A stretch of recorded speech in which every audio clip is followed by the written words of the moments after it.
Hello and welcome to the Back Nine Report. We get together every week and check in on the world of golf to bring you the latest news, insights, analysis, interviews, recaps, previews. Hey, we cover anything and everything golf. In other words, if it happened in golf, we have it for you. My name is Carlos Torres, and every week I'm alongside my co-host Fred Outvader. Fred, hi, how are you this week? Carlos, golf was back. No crowds, no problem. There were a couple minor health issues at the Korn Ferry Tour event. It was so great to be able to watch live golf on TV last weekend. Was able to spend several hours parked on my couch with Rory, Ricky, Justin, and Jordan looking for birdies at Colonial. I don't think I have ever enjoyed watching a regular PGA Tour event as much as this week's event. Can you believe we're just 5 days away from the longest day of the year and the official start to summer? What happened to spring? Oh my goodness, we've gone right from winter up here into summer. We've been dealing with the COVID-19 pandemic since March. I don't know if you saw it, but Time Magazine just named the Mayhem Man as the person of the year for 2020. I think we have that cover for you there. I thought that was hilarious. Somebody posted that on Facebook. I looked it up. That says it all. At the bottom there, it says, "Enough said." That's it for the year of 2020. What a bunch of crap with COVID-19. Now the Black Lives Matter and all the racial tension. And it's just been with the problems with all the tours getting scheduled and getting back together again. It's been quite a deal for sure. So Carlos, we have, as always, a lot of golf to talk about. The PGA Tour and the Korn Ferry Tours returns. We've got the recaps for those. We're going to talk about them. Another extremely strong field this week in Hilton Head for the RBC Heritage, but no Tiger. Nope. Golf is booming right now. We're going to talk about that a little bit. So as always, Carlos, let's go. Let's go on the PGA Tour. Let's start with the weekend backspin. So we're going to recap, and we finally have some recaps to talk about on the major tours. Yeah, we've been talking about some minor tours, some exhibitions, but finally the PGA Tour has its first winner in 13 weeks after Daniel Berger outlasted the field to win the Charles Schwab Challenge. You know, it seemed like nobody wanted to win the event, with so many players coming close towards the end, but it was Berger who finished strong with a bogey-free back nine, including a birdie on the 18th, which really was key for him. That birdie on 18 got him into the clubhouse at 15 under, which then was matched by young American Colin Morikawa, and it looked like it would be matched too by the overnight leader, who was Xander Schauffele. Honestly, when I saw Xander Schauffele at top of the leaderboard, I said, man, this guy likes these big scenes, these big moments, and he was going to be in it. But, you know, he had a topsy-turvy back nine, but looked to have rescued his chances when he got an amazing 31-footer for bogey on 14. He really got that one. Then he holed from 26 feet on the next one for birdie to get back to 15 under, but then he missed from 3 feet. That was like a horseshoe lip out on the 17th, and I bet you when he saw that, I mean, he just said, like, he must have said, like, this is the one that I let get away. I mean, his birdie effort on 18 was left just in the jaws coming up a roll short. I tell you, he must have felt that he let one slip away. Justin Rose and Bryson DeChambeau, they also narrowly missed their birdie chances in the final hole to finish in T3rd with Schauffele and Jason Kokrak, who shot 64 on Sunday. He was on fire on Sunday. For Colin Morikawa, I mean, he was looking for his second pro win in a year. This kid is playing really, really good. This course set up really good for his iron play, which I have been impressed by him. He hit that approach to within 6 feet on the 18, but then his putt to win the tournament edged it by and a playoff was needed. Now, while Berger hit a lovely long iron down the fairway and the 9-iron just over the pin on the back edge of the first playoff hole, then Morikawa pushed his tee shot. He punched it out near the green, then played a sublime pitch to 3-foot, and I cannot still no, I can't fathom how he missed that putt, and that handed Berger the title. It is Berger's third PGA Tour victory, and they have all come in the month of June after his two previous at the FedEx St. Jude in Memphis. Now the 27-year-old Floridian has now had 28 consecutive rounds under par on the PGA Tour, which is the longest active streak. So you can say that he may be one of those hottest players in the world right now. And he picked up right where he left, that good form pre-lockdown after 3 consecutive top 10s. So Daniel Berger really reached a career high 18th in the world in 2017, had dropped to 160 at the beginning of this year. He had been battling wrist injury and a poor form last year, but he has clearly put a lot of work into getting his game back to where it is today. And this win moves him up to 31st in the world in the official world golf rankings now that they're back up and running. So Fred, how about the tournament right now? I'm going to pass it on to you, but it was an amazing win by Daniel Berger. But Colin Morikawa, let me tell you, I'm really impressed by this kid. He has great, his mental toughness is really, really good. And it reminds me a little bit, I know, and this is about another player that I'm going to talk pretty soon about it, Jordan Spieth. He has that same kind of tough mental game. He may not be the flashiest, but he has some game, and he really can play. Yeah, I think you're right on target with Morikawa. I really thought as the players turned to the back nine, I really thought Morikawa was going to win this thing. I really thought it was his tournament. Schauffele was kind of, faltering and just, he gave this away. Schauffele should have won this tournament. He was a 54-hole leader. It should have been his to win. DeChambeau made a good run. But Morikawa's mental toughness and his iron play, he doesn't let things bother him. 21 cuts in a row, like you said, to start his career. He's only 4 behind Tiger's record. That is something right there. If you start sniffing any of Tiger's records, that means you're pretty good, right? Just some thoughts from the Charles Schwab Challenge. Gary Woodland lost a bunch of weight, but no worries, Carlos. Bryson DeChambeau found it. Woodland lost about 24 pounds. DeChambeau gained another 20. He is just getting gigantic. Daniel Berger officially back. The win in the playoff over Morikawa. He was hitting those great hard cuts or fades. I love that. I just love that. You can control that. A place like Colonial, Ben Hogan won there 5 times with a cut. So that tells you the golf course sets up for a fade. And Berger swings hard, and he can go at it hard because he's just going to count on it coming back off the left rough line back into the fairway. It was fun to watch, actually. The wrist injury really set him back. He lost really about a year and a half there, but it looks like he's back on his game. T9, T5, and a T4 coming in, now a win. So he's looking good. Morikawa was the youngest guy among the leaders. He ended up tied with Berger. You're right, the short putts. And that's, I was looking for rust from these guys, but the top players really played pretty well. The only thing that I could point to when some of these little 3 and 4 foot putts really mattered, there was a lot of missed short putts.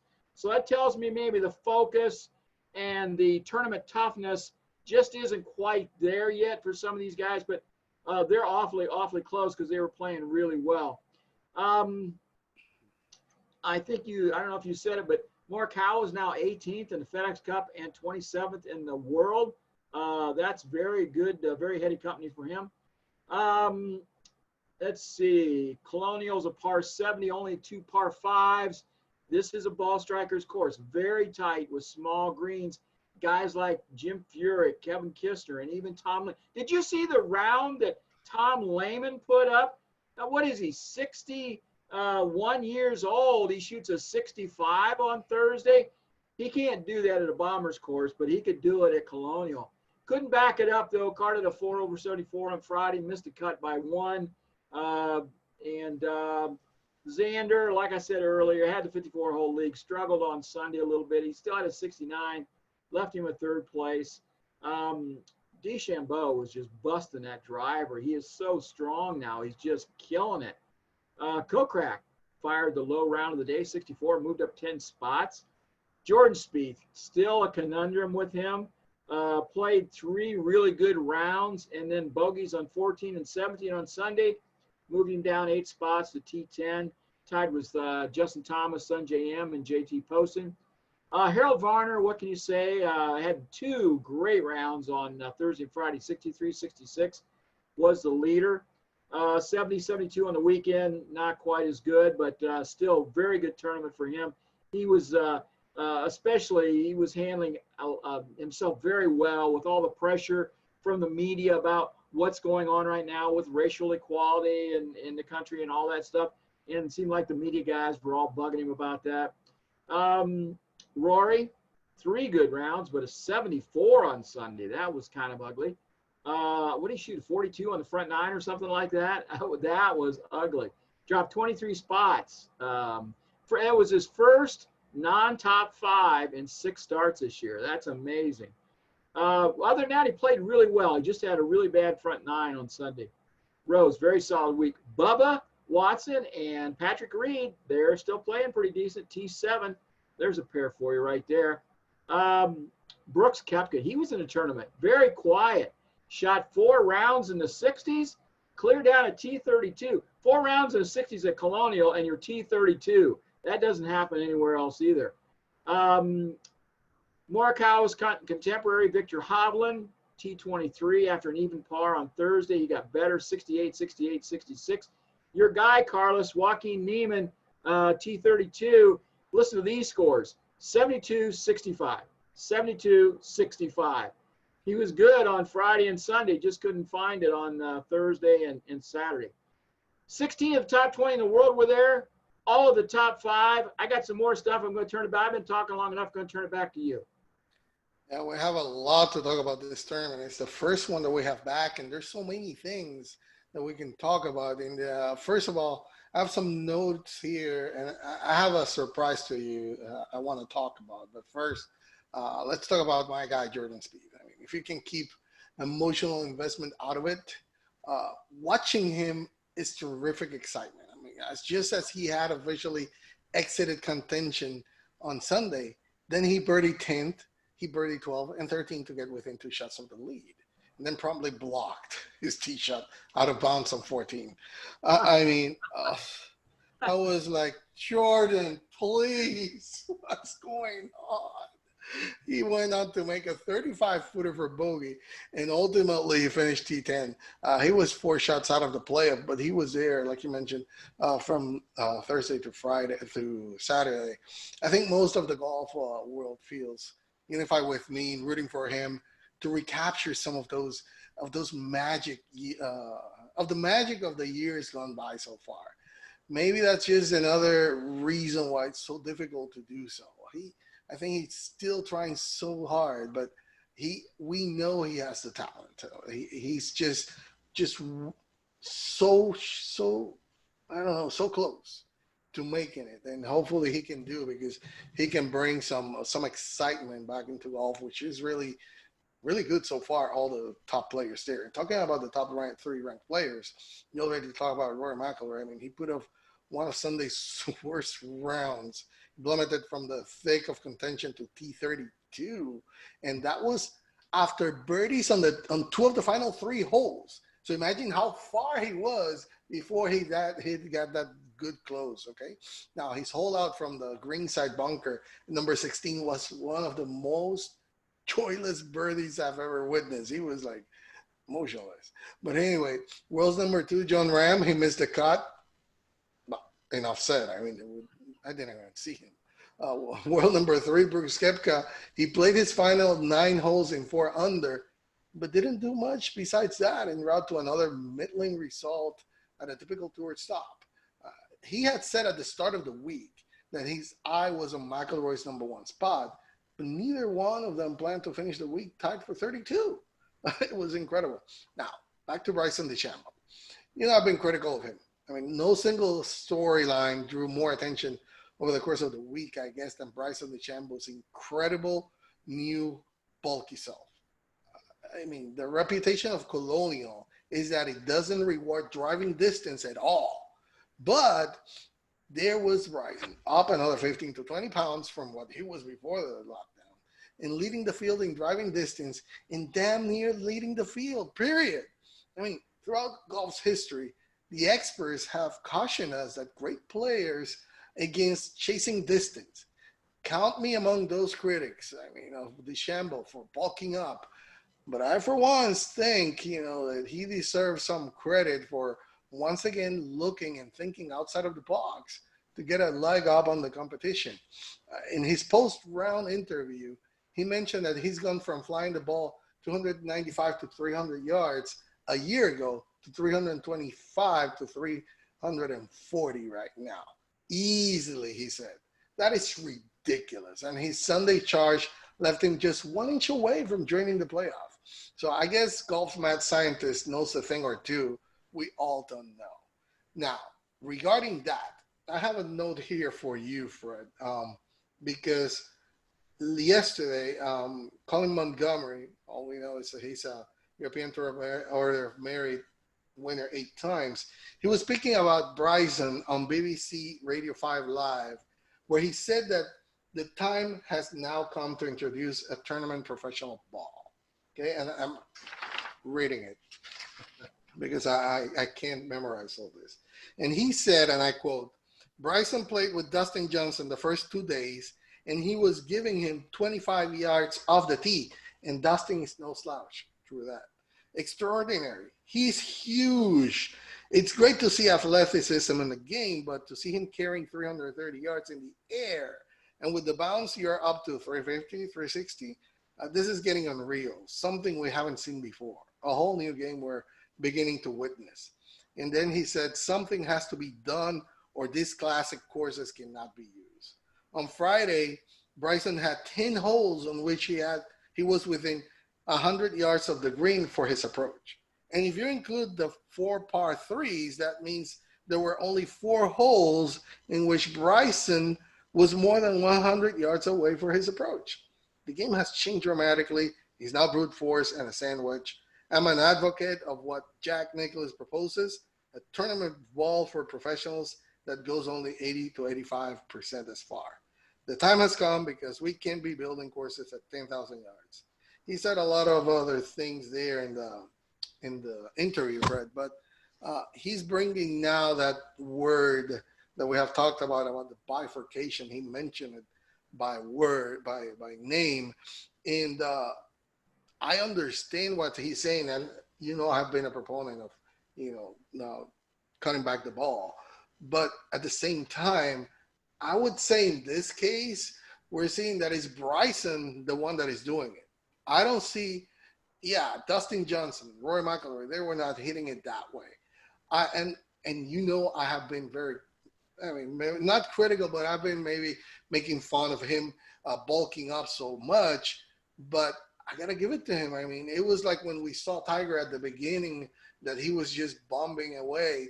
It was this guy, and because of him, they had to change a lot of the courses. But for me, in this case, I think Colin, I think he's just a little bit out of sense here, because we're talking about Bryson DeChambeau, just one player, and I don't see anybody else doing it that way. So just for him doing it that way, I don't think that we should do it. I think it's hilarious that Colin Montgomery is talking about fitness. Colin's nickname is Mrs. Doubtfire.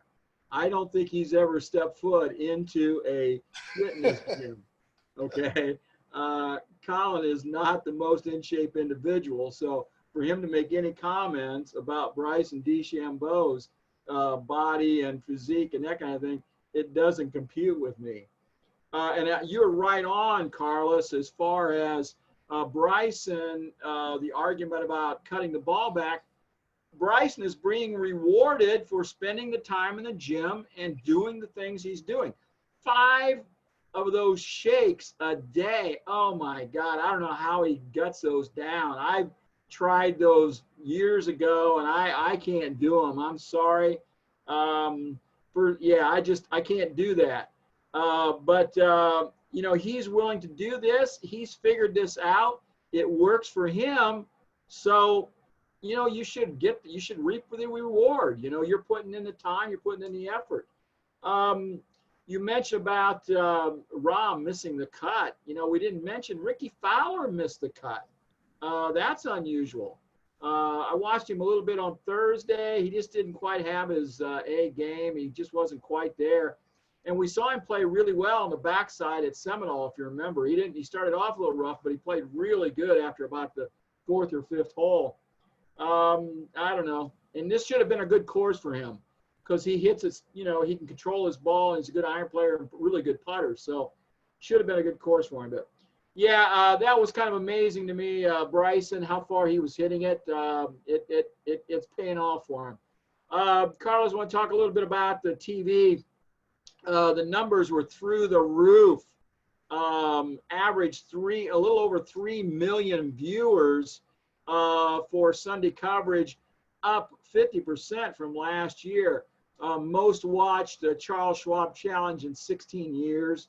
The final, let's see, I got that. Let's see, 2.6 household rating from 5:45 to 6 p.m. Those are really, really good numbers. Also, the gambling, the wagering was up tremendously. This was the first real live sports event to bet on, and the gamblers took full advantage of placing a few wagers. In the Charles Schwab Challenge was the most bet PGA Tour event in DraftKings history. Jordan Spieth received the most money to win at 45 to 1. You know, he plays there. He knows the golf course like the back of his hand. A few years ago, you know, getting this kind of odds for Spieth would have been unheard of, but the recent struggles really made his odds skyrocket. Ryan Palmer, a member of Colonial, was close second. Rory McIlroy, Brooks Koepka, Kevin Kisner, and Justin Rose, they all received really good odds, a lot of betting, a lot of interest. So betting was up. No COVID-19 at the PGA Tour event. Everything went well. The TV coverage, Jim Nantz just seemed to be off his game a little bit. He was not doing well with the live interviews. I don't know what, you know, maybe he's got too many things going on there. You know, it's Carlos, just like doing this show. You know, I did it by myself last week. I'm not comfortable doing it. And, you know, Nantz is always used to having somebody by his side, Ken Venturi or Nick Faldo or somebody. And, you know, he's been alone the last couple of weeks. Maybe it's just not, you know, maybe it's just not his thing. So for as good as he is, he looked a little uncomfortable to me. I don't think it worked really well for him. But for using all those handheld cameras, 50% of the crew, the production trucks they doubled them up so they could have spacing inside there. They had people working all over the country to put on the broadcast. I think it went pretty well, really, for what they were dealing with. The numbers were outstanding. Really successful tournament at Colonial. Definitely. I think that for the first one to be back on a full field, it was like we have been saying about this. This first 4 tournaments are going to be like their practice. So, yeah, it's going to take a little while for them to get used to this that they're experiencing right now, but it was really enjoyable. I really liked it, even though there were no fans, and I'm going to talk a little bit about that in the previews for the RBC Heritage, but I didn't miss them. It was fine. But anyway, it's great to have golf back. Finally, full fields going like nothing happened. That was the best thing.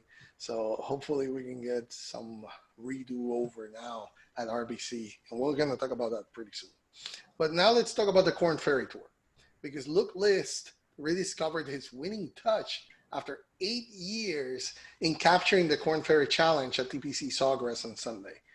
He doesn't necessarily need to win on the Korn Ferry Tour because he's been safely exempt on the PGA Tour for the last 5 seasons. But the 35-year-old Vanderbilt graduate and Augusta, Georgia resident has won already more than $7.2 million in his career. However, he's not taking a victory at any level for granted, especially since it was 8 years since his last professional title at the Korn Ferry Tour's South Georgia Classic. Liz got off to a quick start. I mean, he remained steady after that for a 67 on Sunday to win the Korn Ferry Challenge. And it was played at the TPC Sawgrass Dice Valley course by one shot over Joseph Bramlett and Chad Tootin at 12 under par. Now, also Christopher Ventura and Nicholas Lindheim were another shot behind. Of the leading 5 players, all but Tootin has PGA Tour status who did not get into the PGA Tour event at Colonial. So definitely this was like a fallback to play there. But you know what? I didn't hear anybody saying anything about those PGA Tour players playing on the Korn Ferry Tour. I'm sorry. I was out of focus. My bad. Anyway, Will Zalatoris, that's a name that we're listening a lot on the Korn Ferry Tour atop the leaderboards. He had a 54-hole lead and made 17 pars and 1 bogey in his round of 71. Wasn't that good enough to win, but it was, he played at the Jason Dare Stadium course that hosts the Players Championship. That dropped him into a tie for 6th, 3 shots behind the list. But Will Zalatoris, that's a player that, look out. He's playing really, really good. For Liz, who couldn't get into the PGA Tour's Charles Schwab Challenge on his FedEx Cup number, he was 124th this season, played in the Korn Ferry Tour event for the first time since 2015. He made it count. He earned $108,000 for the victory. He will be returning to the PGA Tour this week at the RBC Heritage on Hilton Head Island in South Carolina. And Fred, as for the Korn Ferry Tour, is going to stay in the area next week for another one-time event on the King and the Bear at the World Golf Village to make up for the events lost to the COVID-19 pandemic shutdown. So, Fred, how about Luke List winning the Korn Ferry Tour? Yeah, on the Dye Valley course at TPC Sawgrass, really, really good golf course there. A lot of people that go to Sawgrass like playing that golf course better than the TPC course over at the stadium course. So Luke List got off to a quick start, birdied 3 of the first 4 holes. So he started out 2 shots down after 4 holes. He started out 1 shot down after 4 holes. He's 2 shots ahead, never looked back. He's been in the FedEx Cup playoffs each of the last 4 seasons, so he's no slouch. Like you say, he could get into Colonial, so he plays in the Korn Ferry Tour event, picks up a few bucks, gets a little practice in, he's ready to go. He in 13 starts on PGA Tour in 2019-20, his best finish was T13 at the Shriners out in Las Vegas. Right now he's 160th in the FedEx Cup, which this doesn't do any good for him for that, but he's ready to go now. When he can get into some tournaments, hopefully he'll do well and move up. Except for a few positive coronavirus tests at the Korn Ferry Tour event, this was a very good week. There were 3 caddies and 1 player that tested positive.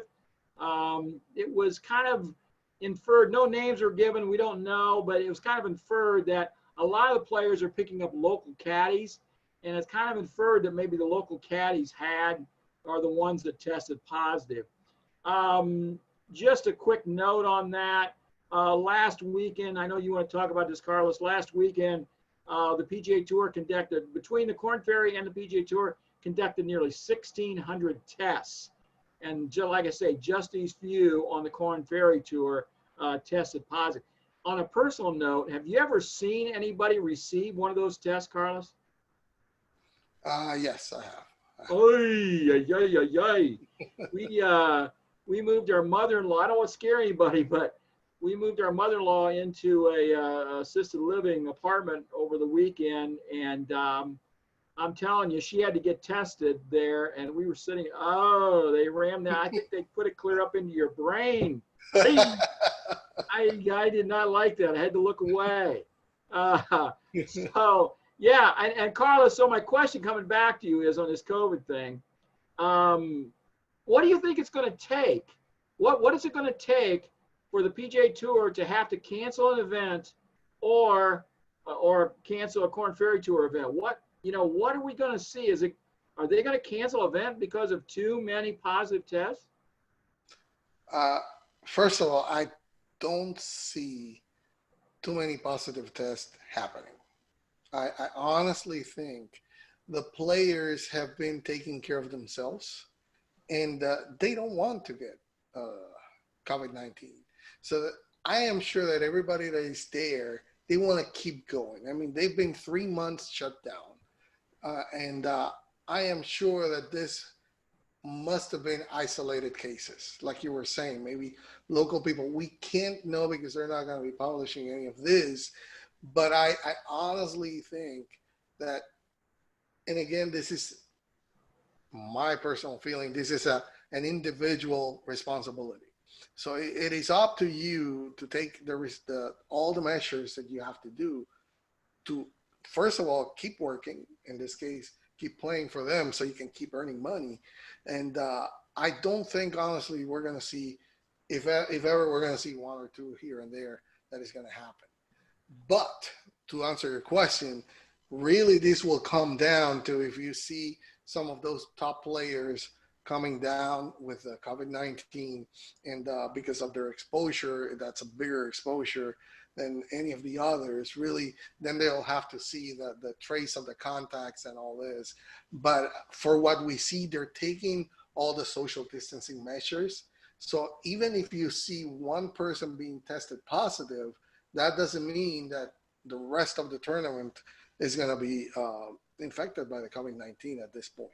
So I truly think we are here to keep going. I don't see it happening as long as they keep having those social distancing measures and all the preventions that they're doing.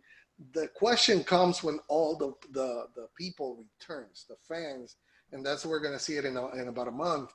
That's when we are going to have to start seeing really what's going on. Because if there's a fan, if there's contact with somebody, a player or something like that, specifically when they're so close sometimes to the fans, that's really when we really have to start seeing how it's going to play out.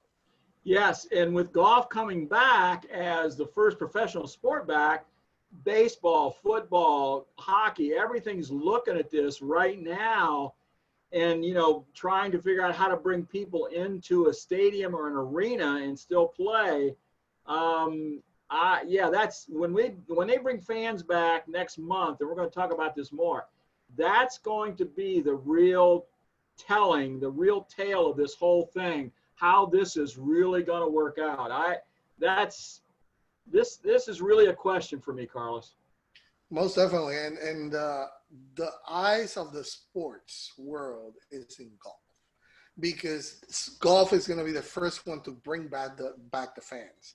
Like you were saying, I mean, all the other sports, hockey, basketball, baseball, we don't even know when they're going to play. But all those two, the basketball and basketball, hockey, and even football, which is a little farther behind, they're all watching to see how everything is going to pan out in golf.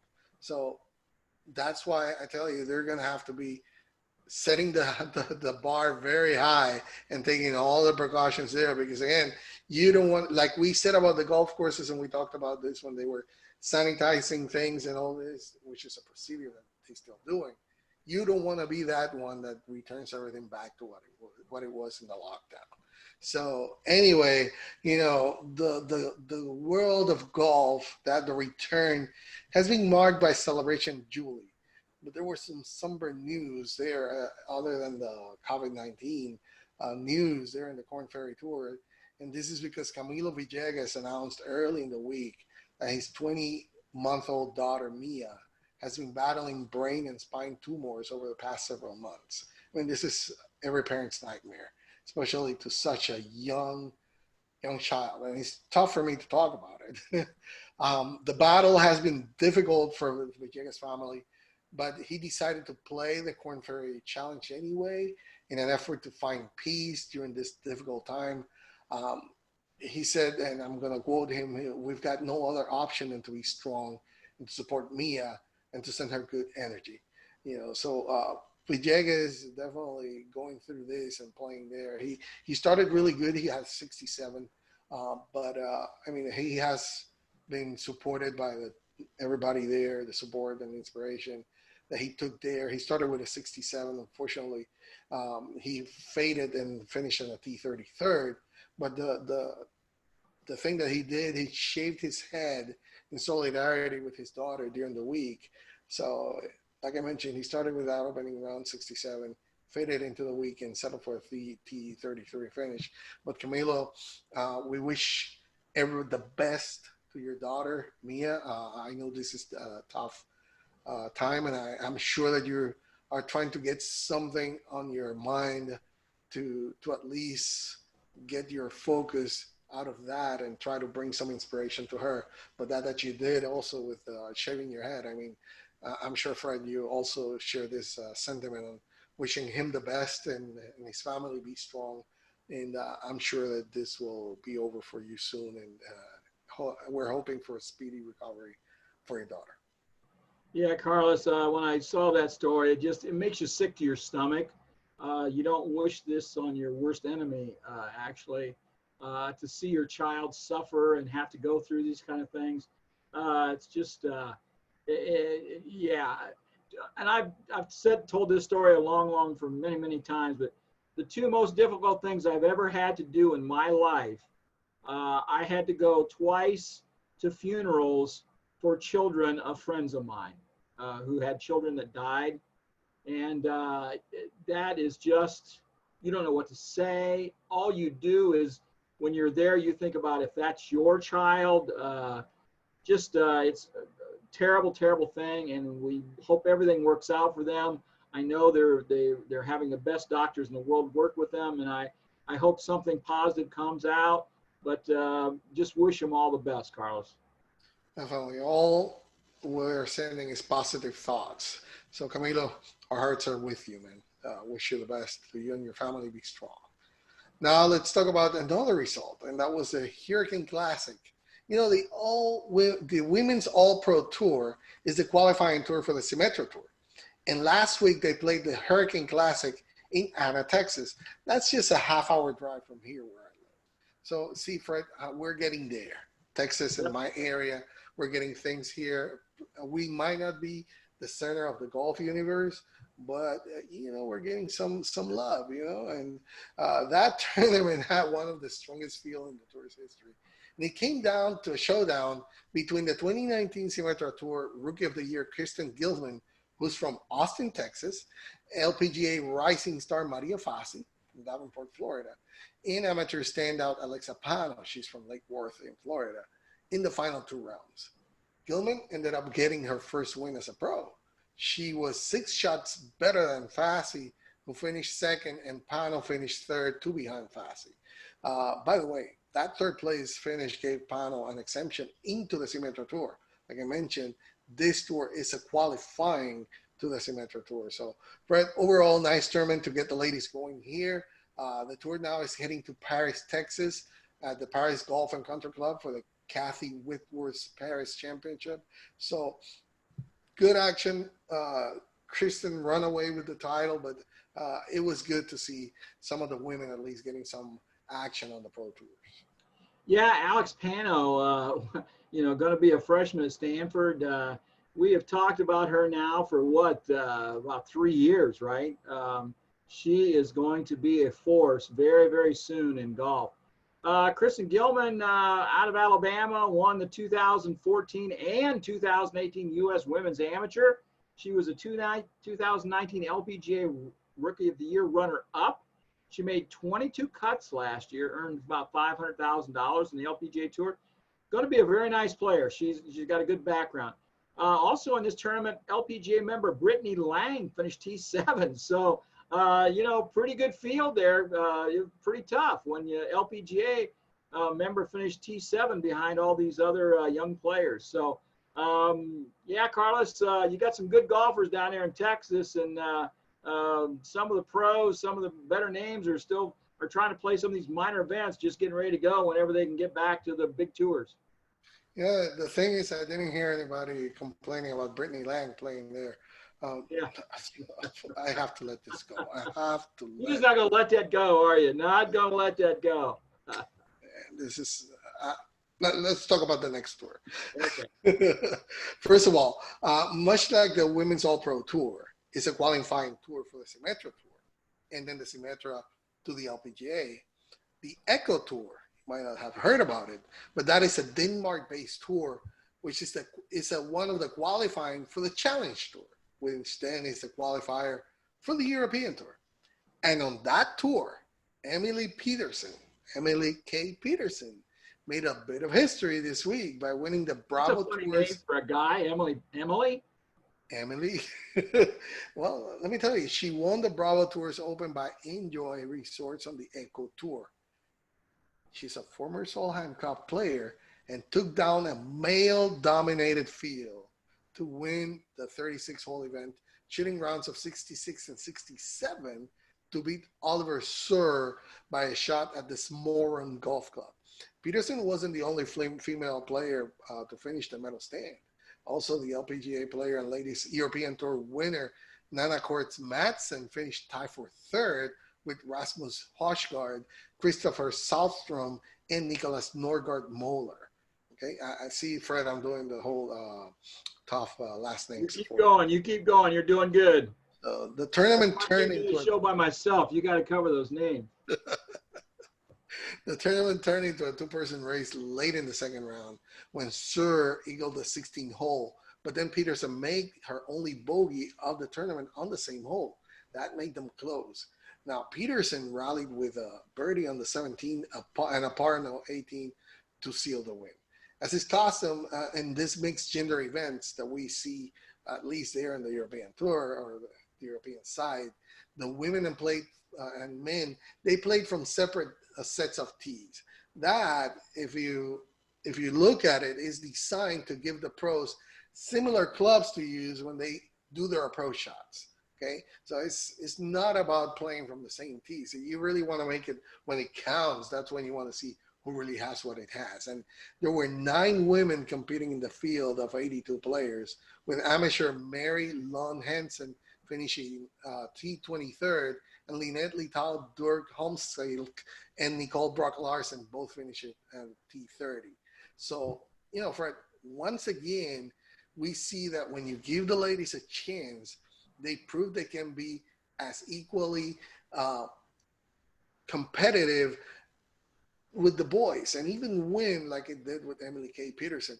I just wish that we could see more of this on the bigger tours, on the pro tours, to see mixed tournaments, see how the LPGA ladies will play and fare with the big boys there on the PGA Tour. You touched all the points on this, and so I don't have much to add, but I do want to congratulate them for having kind of a mixed field, for inviting a few of the ladies to play. I think that's a good deal, and I'm kind of becoming a believer in this, Carlos. I also would like to see a few more tournaments, maybe 4 or 5 during the year, where we have kind of a mixed field. The big names probably won't play, like Tiger and Rory and all these kind of people, but to get maybe like a Korn Ferry and an LPGA Tour event together and not have separate pairings, have them play together. You can do that, play from the different tees. I think that would be kind of cool. I would like to see that, actually. I think it would be fun, Carlos. Well, we've seen it on the European Tour, where the Challenge Tour, the Senior Tour, and the LET have a mixed tournament, and it's been really good. I mean, hopefully they might be able to emulate something like that. Maybe, you know, the Champions Tour, the, like you mentioned, the Corn Ferry Tour and the Lpga, maybe they can get together and get something done. Hopefully we can see that.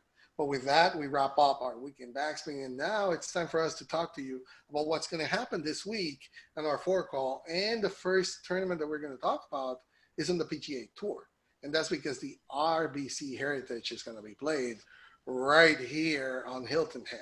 You know, after a wild first event back, the PGA Tour will make a run at tournament number 2, coming off its 3-month break on account of the coronavirus pandemic. The PGA Tour continues this week with the RBC Heritage being played at the wonderful Harbor Town Golf Links at Hilton Head. Last year, the event was won by C.T. Pan, who beat Matt Kuchar by a single stroke. We have another fantastic field in attendance, even if we got the old bait and switch from Tiger Woods. You know, he took his boat up the coast, but not quite all the way to Hilton Head. He was teasing everyone with that. Oh, he's coming here. I'm sure he's going to park here. No, he didn't. He was close. So he's not going to play. So for the second consecutive week, all 5 of the top players in the world will be playing in the event. Much like Colonial, this has been bumped from 132 players to 155. That to give more players the opportunity to play after all this time out. This week's featured groups are going to be stronger and maybe more stylistically diverse than last week's featured groups, because you have more of those players below, so it's going to be more of the feel of those groups, which should make for some great viewing early in the tournament at least. You know, I have to look now for how the top 3 will rebound after that bad first start. There's not going to be any fans again, just as we witnessed last week, and we will for the foreseeable future, at least the next 3 tournaments. There will be no spectators at this tournament. I didn't know what to expect really going into the Colonial, but I have to say the entire experience was far more enjoyable, at least on TV, than I thought. And I didn't miss them. It was like a pure, I know it's not financially sustainable for the sponsors and for anybody else, version of the ones that we normally get on the PGA Tour. But Fred, we know that the readmission of fans at some point down the road is inevitable. At least this one won't be one. But so far, you know, I have enjoyed seeing golf courses only full of golfers and their caddies, at least for now, Fred. Yeah, absolutely. You know, and I'm telling you, it's really kind of funny how this thing is starting out. Colonial is a ball strikers golf course. Hilton Head, Harbor Town Links, Sea Pines, definitely a ball strikers golf course. I mean, that thing is tight. I mean, it's the tightest golf course I have ever seen host a PGA Tour event.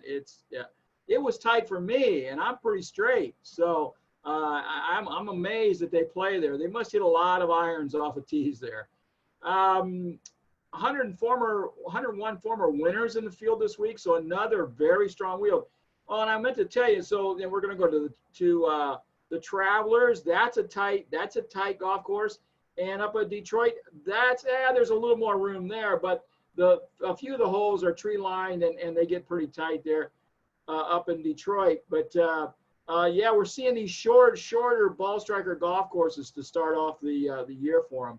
Well, when they get to Muirfield, that's going to be a little different deal. But these first 4 anyway are ball strikers. The groups, you talked about them a little bit. Rory's going to be paired with C.T. Pan, the defending champ, and then Ricky Fowler. Rory's coming off his first missed top 5 this season. You got Ricky, who missed a cut. You know he's going to want to play well. Then you got Daniel Berger paired with Brooks Koepka and Patrick Reed. That's quite a grouping there.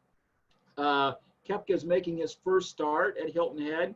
Can you believe Brooks Koepka is 204 in the FedEx Cup? This is only his 6th start of the year, so he's got a lot of ground to make up. He needs to start getting it going. Of course, he doesn't get excited. It's not a major, so who cares? You got John Rahm paired with Justin Rose and Justin Thomas. That's a real nice grouping. I love all 3 of these guys' golf swings. They're a lot of fun to watch, all 3 of them. So that's a pairing that you definitely want to see. You got Dustin Johnson, kind of a home game for him, South Carolina guy, with Hideki, your boy Hideki, and then Gary Woodland. So TV coverage is Thursday and Friday at 3 to 6, Saturday and Sunday 1 to 3. 3 to 6 on CBS, and then both days on all 4 days on CBS and the Golf Channel. Should be a great tournament. Love Hilton Head, love Sea Pines, love Harbor Town. Got to play there a couple years ago, and I've been to Hilton Head several times, but just went to Sea Pines one time. Really, really impressive. It's, there's top shelf, and then there's places like Sea Pines. I mean, it's really, really, really nice, Carlos. Hey, now let's talk about the Korn Ferry Tour. They're going to be playing the King and Bear Classic at the World Golf Village in St. Augustine, Florida. The purse is going to be $600,000. The field is not going to be maybe as loaded, and it wasn't loaded last week with PGA Tour players, because there's going to be a lot more now returning, because they had more of a chance to play in Hilton Head. But at least we're going to see more of what the Korn Ferry Tour type of field is. It's just going to be the second one coming off the pandemic. So everything is it's just like a restart for the sort out for the 25 front. Yeah, you've got Sam Saunders is in the field. He's playing the Korn Ferry Tour this year. As you mentioned, Camilo Villegas is in the field. So there's a couple of names you know. They're playing at the World Golf Village, which has 2 golf courses there. You've got the King and the Bear, which is a combination made with, of course, Arnold Palmer and Jack Nicklaus. And then you've got the Slammer and the Squire, which was Sam Snead and mine just goes completely blank, Carlos. But anyhow, so yeah, the 2 courses there. You got the World Golf Hall of Fame there. It's just down the road, real close to TPC Sawgrass. You want a nice little day? Go down right there in the St. Augustine, Jacksonville area. You can go to the World Golf Hall of Fame, spend the morning there, check out the 2 golf courses, go down the road, TPC, then look at TPC Sawgrass, check that all out. Makes a nice little day trip there in the northern part of Florida, Carlos. Definitely. And Fred, with that, we wrap up our forecall or what's going to happen this week. But you have some words for us on Boyne Resorts. Yeah, Carlos, really looking forward. Going to Boyne next week for 4 days. I just looked at the forecast. Supposed to rain every day. So I'm going to pack my rain gear. But all 10 courses are open right now at Boyne Resort in northern Michigan. The Michigan governor has eased the restrictions, but the resort is taking every possible measure to make your stay safe and enjoyable.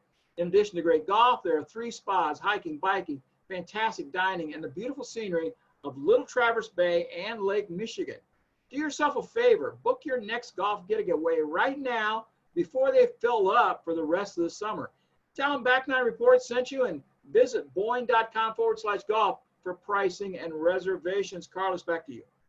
So just to get everyone the answer to the question, not the question, but what you were referring up to the other course, the Slammer and the Squire, that was Sam Snead and Gene Saracen. Gene Saracen. I'm sorry. Just, you know how your mind just goes blank sometimes. It is, and that's why we have a teamwork here.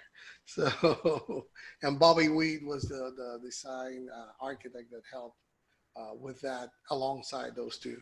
So now let's talk about our part. No, it's not part 5 news. It's going to be a little more than that, but we have some pieces of news that we want to bring to you. And one very important is that the LPGA Tour, finally we know that they're going to be returning to competition with a new event for the 2020 season.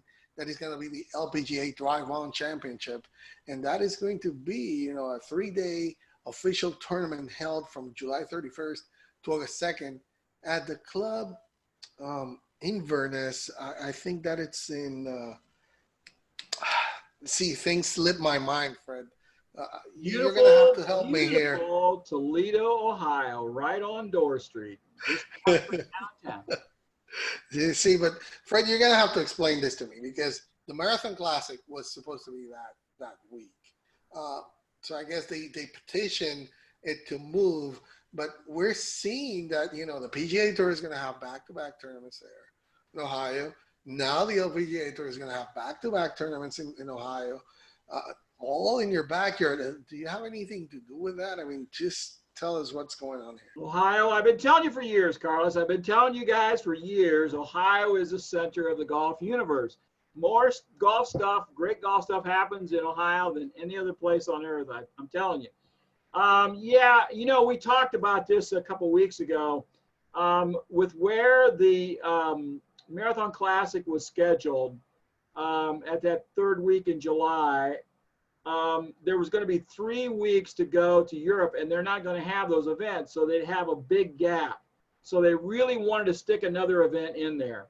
Well, it works out to have it in Inverness, the 3 days, July 31st, they're going to have 3 rounds, a 54-hole event, to August 2nd. So that was the week that they were going to hold the Marathon Classic. So they moved that up the next week. Now they're not going to have such a big gap after Marathon until the next tournament. So they only have a week or so before they're laid off until they get back to playing. So this works out really well. I was really surprised to hear that Inverness opened the doors, but it makes sense. This is where the 2021 Solheim Cup's going to be next year. So it really gives the ladies a chance to play the golf course. You know it's going to have a great field, right? Because everybody's going to want to play there. Even the European ladies, I think, will take the 2-week quarantine deal and come over, you know, get ready, play that week, maybe play the next week at the Marathon Classic as well. So I think you're locking in 2 really good fields here for those 2 events. Plus, we get to see Inverness on TV. That's always a treat. Really looking forward to it, Carlos. I won't be straying too far from Toledo those 2 weeks, probably. I bet you won't. I bet you won't. And but it's great that we finally, it's all paying off for Michael One. I mean, the way that they, like you mentioned, it makes sense. Now they're going to have that continuity, and that's what they want. They want to just not get started, stop, and then, you know, come back and play. You want to get that continuity. It's a 3-day tournament, but it's just like that restart. Let's get it going, and then we'll get into the Marathon Classic, which will be the 4 days, and everything will be back to some kind of normal, right? But at least that's the way we know that the LPGA is going to be restarting. It's the end of July, what we have been waiting for, and by then, you know, we'll know more about this, getting all the people back, and the PGA Tour must have said already how things are going to be played out for all the other tournaments. Now, let's talk about a very important fact and very piece of news. Interesting, because if in fact the 2020 Ryder Cup will take place, that selection process will be looking a little different. No, not a little, a lot different than it has been in the past. The U.S. Ryder Cup captain, Steve Stricker, was given a new formula this week with which to fill out his team. Previously, as you might remember, the breakdown had been 8 qualifiers on points and 4 captain's picks. Now it's 6 and 6 because the pandemic shortened season on which the players were able to accumulate most of their points, the PGA of America has decided to change things up. And it makes sense. I mean, the U.S. clearly doesn't want to get stuck with some of the players that are often included when sample sizes are small. Europe, on the other hand, currently has 3 captain's picks. I guess that after this, we'll start to see maybe Europe doing some changes as well. They don't want to be also caught on the same formula, especially when their players, most of them are not going to be playing here. So qualifying will be running through the BMW Championship at the end of August, and captain's pick will be made the first week of September. Players have been accruing points since the beginning of 2019, but the more heavily weighted points were supposed to happen this season in 2020, specifically at the majors. And what happened? We have not played one yet. So that's not going to be counting for anything. Obviously, that has not happened. So, which is the reason for the change in the team selection. here are the 6 automatic qualifier systems today. Right now, Brooks Koepka, Dustin Johnson, Patrick Reed, Gary Woodland, and Xander Schauffele, and Webb Simpson would be the top 6 if it would be right now. But listen to this. The next 6, which none of them right now after this change are guaranteed spots, but will likely be used as a guide for Stricker to make his picks, look like this. Justin Thomas, Tiger Woods, Tony Finau, Matt Kuchar, Bryson DeChambeau, and Patrick Cantley. If the teams were being decided today, probably those would be your 12 competitors, even if the final 6 were technically captain's picks. But then you have a Ricky Fowler, a Jordan Spieth, and Bubba Watson, who are lurking around that top 12. So now Stricker has even more leeway to potentially choose at least one of them. I know he's not going to pick all 3 or maybe 2, but at least one of them, he has some leeway to do that.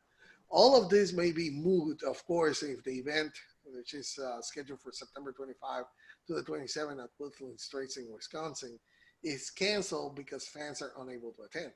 Steve Stricker himself said recently that he wouldn't be in favor of a fan-less Ryder Cup.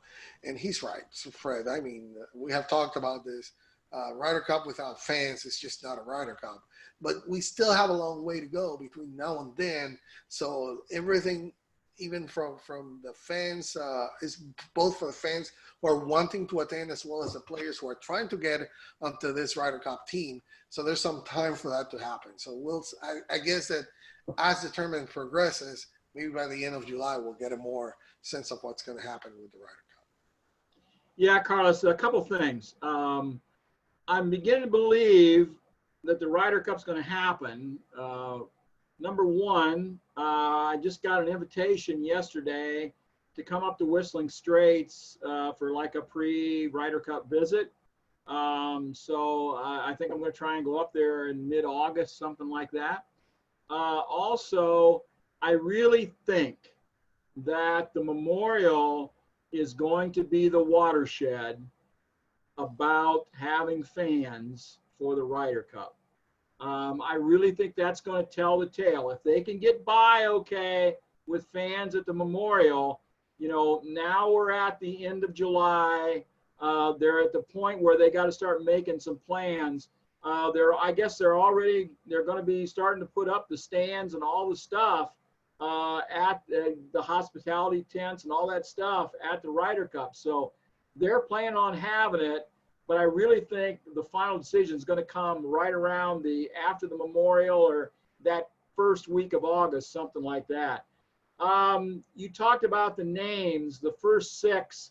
You know, those guys are pretty much locked in unless Webb Simpson goes off the map and has a really bad summer, which I don't see. He's been playing really consistently for a couple years now. Woodland's been playing really well. Schauffele, you know, he's solid. He's going to be there. Patrick Reed, he's going to be there just to spite somebody, right? Dustin Johnson's got so much talent. He's going to be there. And of course, Brooks, you know, major season's going to start here in August. So, you know, he's going to be there. Then these next 6 are kind of interesting. As you mentioned, DeChambeau, Tiger Woods, Justin Thomas. You know, Justin Thomas, Tiger Woods are going to be there. That's a given. So then you got Finau, Kuchar, Daniel Berger. If he wins again, makes another push, you know, continues to play at the level he's playing at, he's going to be on the team. I guarantee it. Patrick Cantley, Colin Morikawa. I'm telling you, if he continues his solid play, I don't think he has to win again. I think he just has to throw in some more top 10s and stay up there in the top 25 in the world, and Stricker's going to pick him. I think he really wants him on the team. Then you got Bubba, you got Jordan, you got Ricky. Some of these guys are going to get left out, even with 6 picks. I'm not real sure who's going to be on the team at this point. I can name the first 8 maybe for sure, but that last 4, you got about 7 or 8 guys there for 4 spots. That's going to get pretty tight. Some of the guys are going to be assistant captains driving the cart rather than carrying the sticks. So You got my guy Kisner. You know, Carlos, I love Kisner's. I want him on the team. I want him to have a couple good weeks so he can jump up in there. I guess that's about all I got to say about the Ryder Cup at this point. Well, if you look at it, it's really still 4 picks. Really, it's 4 picks because, like Justin you mentioned, Woods, I'm automatic. Justin and Tom and Tiger are not going to be out of that team. Yeah. So basically, you have 8 that are there already seated in that team. So all the other 4 will remain to be picked. But again, we still have a long way to go. I agree with you. We are going to see how things are at the beginning of August, and that's when we're going to see exactly if it's going to be played, and definitely how the bar is going to be set to take care of the fans. Also, another thing that we have to watch is the Europeans. We still haven't heard much from that side of the pond. We know that they're having their issues with their players. Some of their top players like Tommy Fleetwood, Matthew Fitzpatrick, not being able to come here and play. So we have to see what they're going to be doing. I know they're also going to have some 4 tournaments in England together to try to get things going, but also have to see how now they counter this move by the U.S. if they're going to even add more players on the picks. It's only 3. How everything is going to change. Once we start seeing how the Europeans move, we'll certainly know for sure if this is a go or not, because they have as much to lose as anybody else if they don't play this year. So we'll see. But anyway, one thing is for sure, Fred. Golf is experiencing a boom. And we see now from a report from the National Golf Foundation. So tell us a little bit about this boom that the golf is experiencing right now. Well, Carlos, we've seen it. I've seen it firsthand here in Michigan and in Ohio when the golf courses, Michigan was closed for a long time. When Ohio opened back up, guys just rushed to the golf courses. Tee sheets were full. There was a lot of players. Parking lots were half full because, you have to get a tee time. It's not like you got an outing. You don't have a bunch of guys hanging around. You got to go play and then get out. But here in Michigan, once the courses open, man, they've just been busier than the devil. So the National Golf Foundation, the number of scores posted to the U.S. Golf Association Golf Handicap Information Network rose 22% in May. That's from last year. That's a bunch.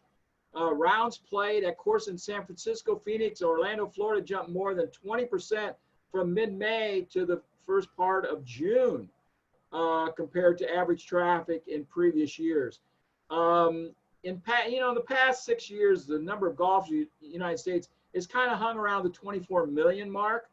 Right now, which is down from a peak of 30 million back in 2003. But with this surge, we're seeing a lot more golfers come into the golf course, not just the same old cast of regular people that we would see. Along with that, Carlos, and you mentioned this a couple weeks ago when we talked about golf business, we're seeing a surge into the golf equipment manufacturers' stock prices. Cushnet, that owns Titleist and FootJoy, their stock prices have rallied to a record as investors jumped on their stock. They're rated as buys by the advisors, financial advisors.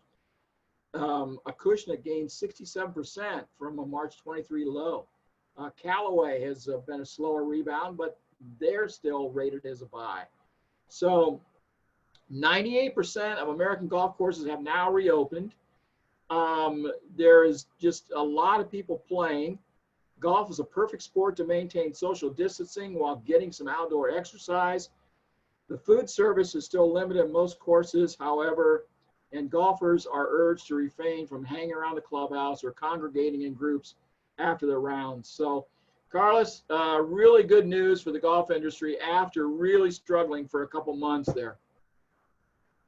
Yeah, and we had talked at the beginning of the year that the National Golf Foundation was actually saying that the golf was off to a very good start. It was up to 15.2% at the start of the year before the pandemic. So that, it seems like that resurgence keeps going. And of course, if anything good has come out of the pandemic is that there's a lot of people really missing golf and they want to go out and play.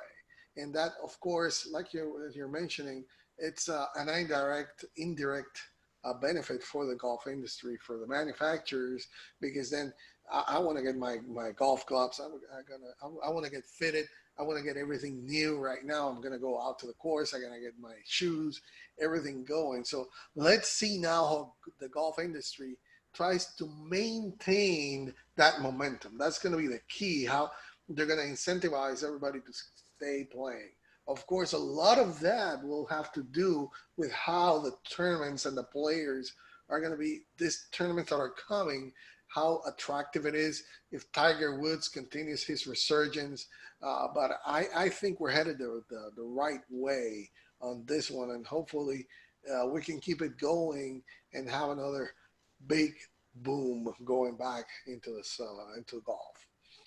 Now, one that has another big boom, and this one is a $5 million boom. It was South African golfing great Gary Player, because he's going to be receiving $5 million and the rights to his name and likeness back from a company operated by one of his sons. Now, the 84-year-old golfer in the South-based, Carolina-based Gary Player Group reached a settlement last month in the Palm Beach County Circuit Court. The group is operated by 60-year-old Marc Player. He's one of Gary's 6 children. Marc Player runs the Black Knight Company, which designs golf courses and sells golf equipment, sportswear, and wine. The Black Knight, of course, is Gary Player's nickname. So there you have one of the first controversies there. So according to the court documents, Gary Player was owed unpaid royalties from a 5-year period from 2014 to 2018 by the Gary Player Group. Gary Player's attorney, Stuart Singer, he declined to give details in a statement, saying only there was a contractual dispute and that the $5 million was for royalties due to Gary. Whatever it was, Gary got a good chunk back, and at least he got the rights of what it was really rightfully his. The Black Knight, everybody knows, is him, and he should have the rights to his name anyways. So, Fred, whatever it is, it seems like finally Gary got it solved with that lawsuit. Carlos, it takes a lot of money to fly that private jet clear back to South Africa all the time. And, you know, Gary spends a lot of time in airports and on airplanes. So he spends a lot of money on jet fuel, and $5 million, you know, that'll buy some air miles. So, yeah, normally, you know, you go to your dad and you say, hey, Dad, you got an extra 5 or 20, or hey, I got a date tonight, need a little gas in the car. How about a little help here? Dad has to dole out a few bucks. Or you go to Grandpa and say, hey, Grandpa, time's a little tough. I need a little money. You know, help me out here a little bit. No. Gary Player does it the other way. He says, hey, kid, pony up that $5 million you owe me. Come on here. What's the deal? You got no. It's my picture here. It's my name on the door. You owe me, buddy. I find this hilarious that you got to sue your kid for $5 million because he's holding out on you. So, you know, and the whole Gary Player family, they're no strangers to controversy. You know, Wayne got in that issue a couple years ago where he tried to stiff a house he rented in Augusta for the Masters. He didn't want to pay it.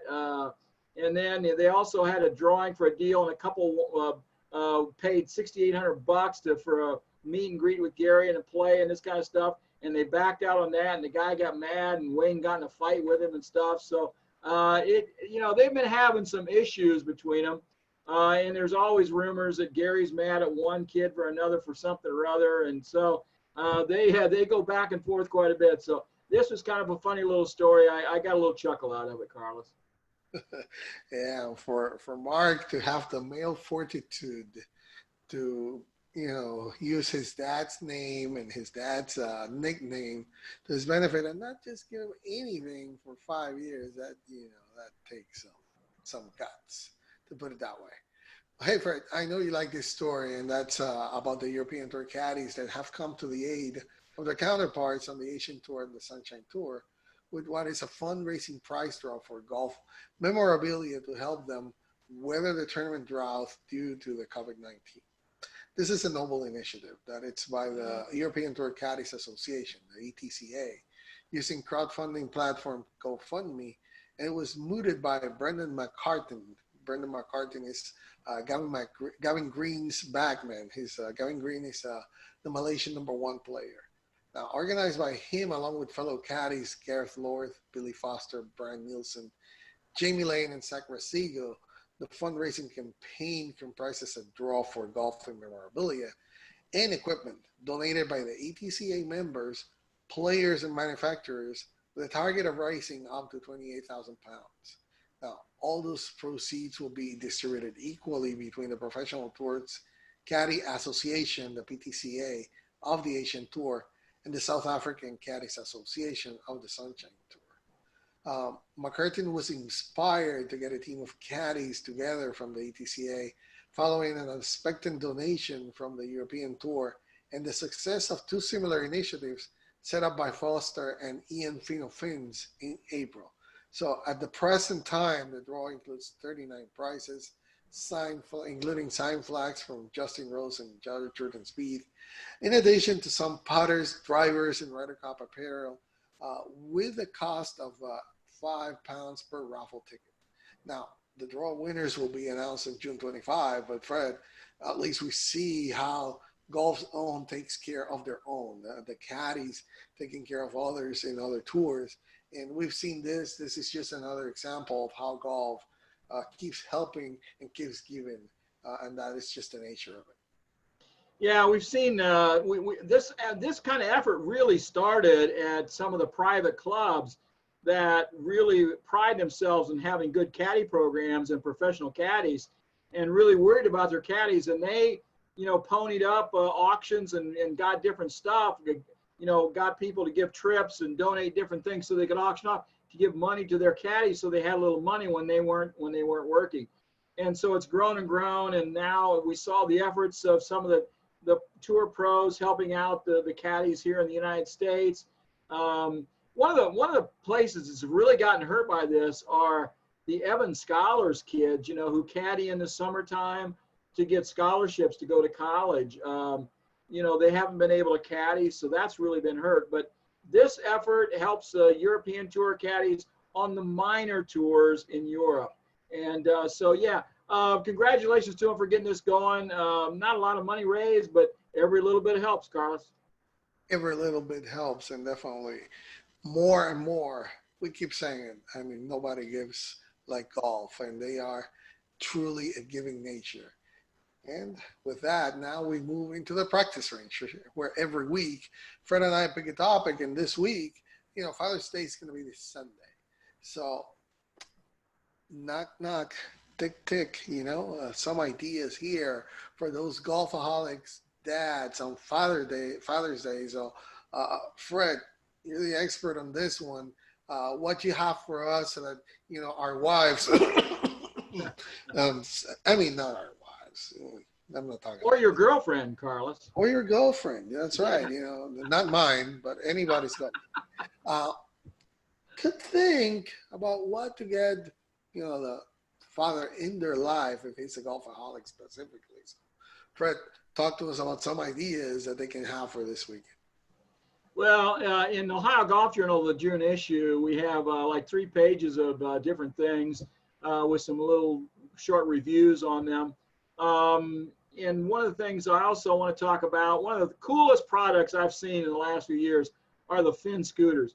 So if you're somebody who wants to spend, you got a dad and you want to drop a little coin on him, they're about $3,000 to buy them, but those Finn scooters are outstanding. A lot of fun, and I would love to have one of those myself. Bushnell is a great name in rangefinders. They have a new product this year, Wingman. And Carlos, one of the most viewed videos that we have on YouTube is the Bushnell Wingman video. People watch that. They like that product. It's a speaker that hooks right onto the rail of your cart.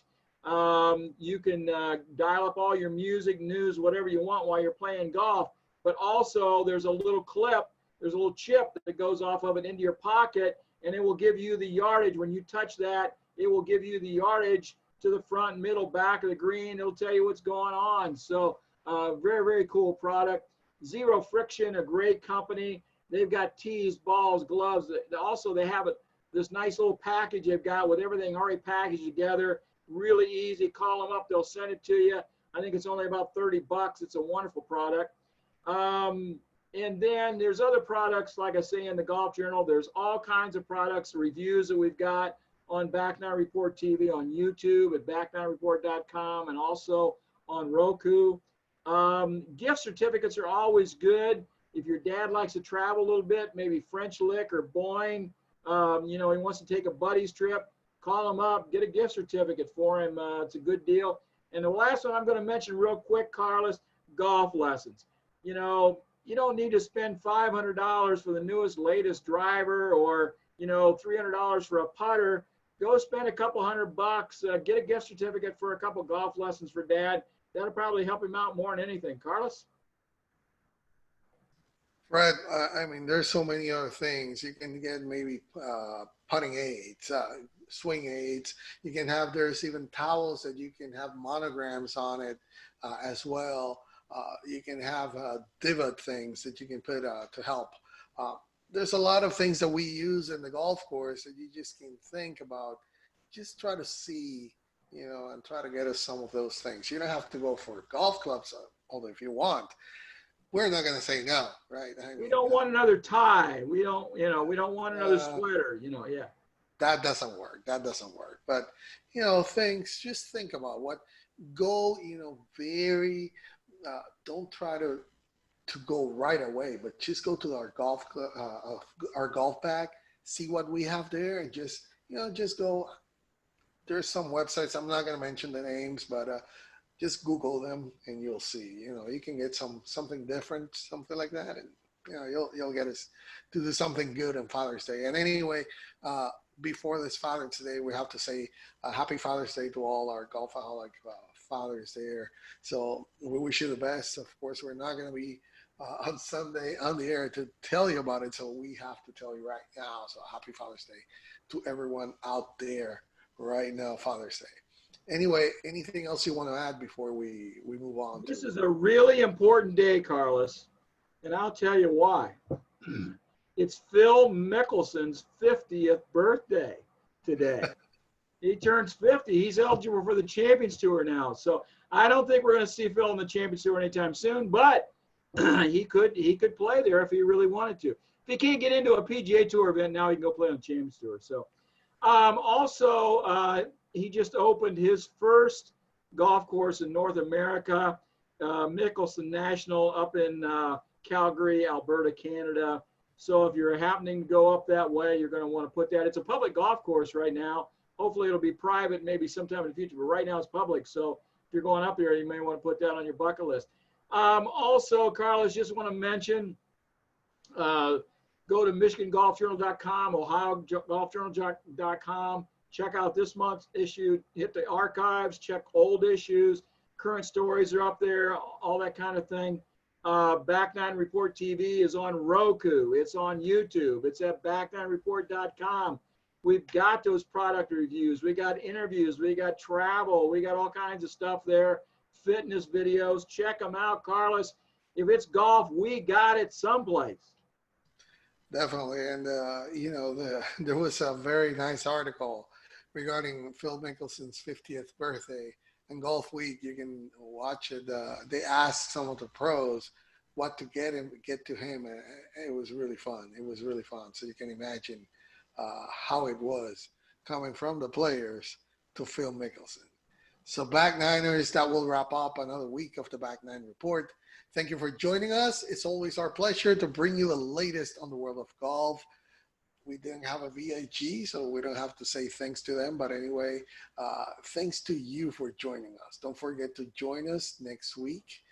Here we are in YouTube now, or if you miss it, like Fred mentioned, you can check the audio version on iTunes or TuneIn. Also, Roku TV, you can see us there. And if you haven't done so, it's about time that you do it. Follow the show on Twitter. Our ID is at Back9 Report. The number 9 is in the middle. My name is Carlos Torres, along with Fred Alvader. We wish you to be happy, be blessed, and enjoy the great game of golf. Happy golfing, everybody, and happy Father's Day. Grab your stick so we can see you on the back nine. See you, Carlos. See you then.